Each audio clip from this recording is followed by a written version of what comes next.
This is Hillbillies in the Bush, and I want to show you guys, I'd recently got this billy can in the mail from a good friend of mine, and as you can see, you know, that's a 12 centimeter billy can, I believe it's called. It'll have these little plastic things on the sides. Whoops, there we go. Have the little plastic things on the sides. Well, you guys can take them off because they will melt off. Mine melted off, locked the handle in. I had to go and pick it all out, so I recommend taking them off right off the bat. But it comes with a lid, and it comes with your little container here, and then let me see here. It comes with a little container. A lot of guys don't know what to do with this little dish right here, and I found something really cool to do with it, and I'm going to show you guys a way you can make a little Dutch oven out of this piece right here. And you hear that rattling around in there. What that is a lid, one of my lids off of my other cook sets. I think it's a tomato juice lid or something. It's a bigger can, one of them bigger tall cans. But let me get my bannock mixed up. I'll put the recipe below on my bannock. It's not so much a traditional bannock because it does have oil in it. I guess it would be more like a biscuit type bannock, but I'll get my bannock mixed up. I got it right here in my bag. And all I got to do, I got my salt, baking powder. I got a little dab of sugar. I think it's 1.5 cups of flour, tablespoon of baking powder, teaspoon of salt, teaspoon of sugar. And then you add oil and water to this, and you mix it up, and I mix it right in the bag. And I'm going to get it set up, and I'm going to show you guys what I'm doing here. So give me a minute, and I'll be back. Okay, I'm back. What I'm going to do here, I'm going to take this lid, and I'm going to turn it upside down, and I'm going to put this lid down in the fire.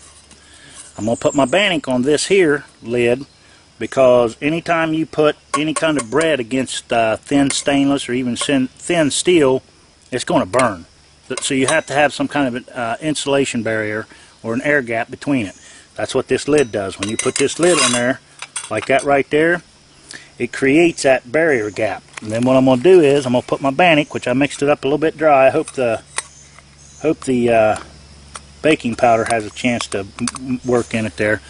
But that goes on like that. This goes on like this, and as you can see, guys, see how this little lip is here on the side? It lips out over this so that if you cover this whole thing, buried it in ashes, no ashes will get inside here because it seals it. See, this is a little ring right here, and that goes down on there to seal it. I tried flipping it the other way. Well, the problem is this lid is domed, and you can't pile ashes up on this lid, or just a couple coals, and then, you know, it all rakes off. But or falls off. But if you flip it around like this, it's still going to work. You're still going to get heat from the bottom. Plus, you got a nice surface area right here to make a Dutch oven out of it. And that's basically all I'm going to do is set it right there and that right there. I'm going to pile some coals on top of it. Even if they're, you could even build a little tiny fire up on this if you wanted to. But I'm going to get some coals on there, and then I'll show you guys what it looks like. So I'll be back. Okay, I'm back, and as you can see what I got here, let me adjust that down there and zoom in here a little bit. Oop, there we go. Zoom back out. Oop, wrong way. I'll get her here in a second, guys. Just be patient with me. There we go. As you can see, what I did was, it's upside down. I went ahead and raked a bunch of coals up around it, and now I do know that even though that's sealed, it seems, I don't know where the smokiness is coming from, but they'll get a little bit of smokiness in there, no ashes. And I've got this all piled up here, and that's hot. And I see another coal right there. Of course, yeah, you see me using my Leatherman, but this Leatherman is it's an EDC, so I'm going to have this with me if I'm in church, so it won't matter. It goes with me everywhere, so I might as well make use of it. But and it works great for picking up coals and stuff. That's the piece I wanted right there. Now, the thing about bannock is I made this kind of dry, so it should probably be done. Bannock like this, I mean, it's in an oven, so it takes a little bit of time, and you've seen how thick the cake was. I'm probably saying that'll cook in about 15, 20 minutes, 25 minutes maybe, something like that. It's just something you want to just set. The coals are already there. You don't have to mess with nothing. You got your coals there. You got a little bit of extra heat up around it. Just walk away and leave it alone. When you come back, it'll be done ready. So once I get this done, I'll show you guys what it looks like and give you a little taste test there. Like I say, I'll put the link below of how to make this. Like I say, you can see it's kind of crumbly, but it will pack. But if it'll cook a little bit faster. Whoops, there we go.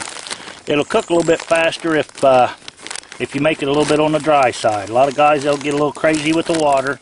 And as you guys know, if you make bread, it don't take much water to really make a difference on flour. So I'll put the link below on the recipe on this, because I'm pretty sure I told you right, but I'll double check it and make sure and put the link below.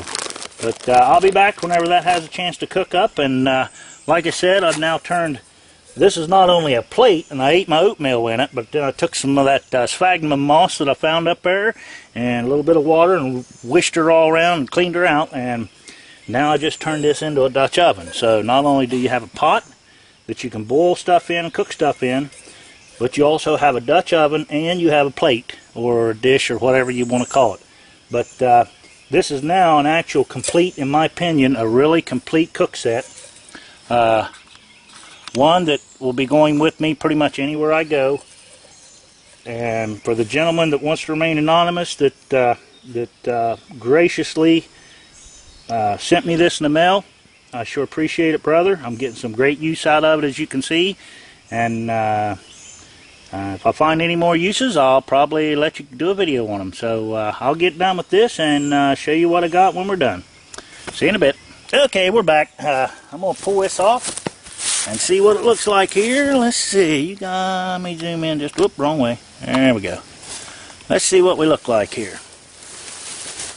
I think it's been, what, maybe 20 minutes, half hour now, Jeff? I'd say. Probably. I'd say it's been that. We'll rake these back a little bit. Them ashes won't hurt you if you get a little dab in it. Now it's nice and clean. Let's pick this up.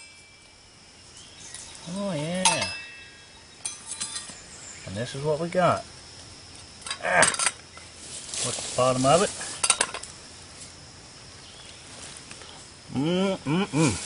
That's some good stuff.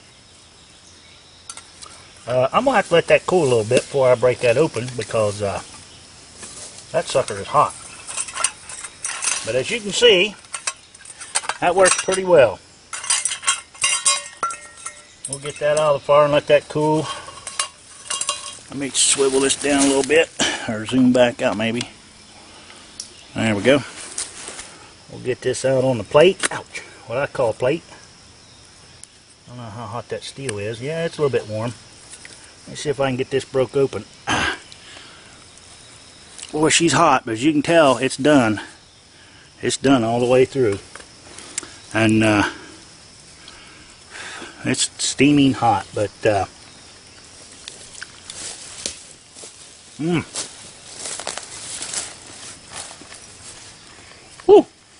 Yep, that's hot. But there you have it, guys. There's one of the useful things you can do with that. And not only that, but you could probably do charred material in that if you had to. But this is a really good cook system, and I have a feeling you'll be seeing it on a lot of my vids, because I'll be taking it in probably every one of my vids. But you got an oven, something to boil your water or cook stuff in. You got a little dish there that I ate my oatmeal in that. And so there you go, guys. I don't think I've seen this anywhere on YouTube. I might be the first guy. Maybe if somebody's seen it, they can post me a link, and maybe a video somebody else has got on it. I really haven't looked for it, but like I say, I haven't seen it. And let me set all this back in there and show you guys what it looks like again. You flip that upside down, that gives it a barrier. You got to watch this stainless steel. It stays hot pretty good time, but flip that upside down, you got you a Dutch oven. So this is something. I've got another little clip on on the billy can that we did down at John's there when I made tea. Yeah, when I made tea in it. I'll go ahead and splice this part to the other part of it so that it'll look different in the background and everything. But you'll get to see we're using it traditionally as like to boil water, make tea. Then you get to see the second part of making it into a Dutch oven. And like I say, you could probably char material in this because this holds a good enough seal that nothing will get down into it. But there you have it, and I'm trying to, if I find any more uses, I'll let you guys know. Until next time, thanks for watching. Appreciate all your comments and views, guys, and next time we'll see y'all later.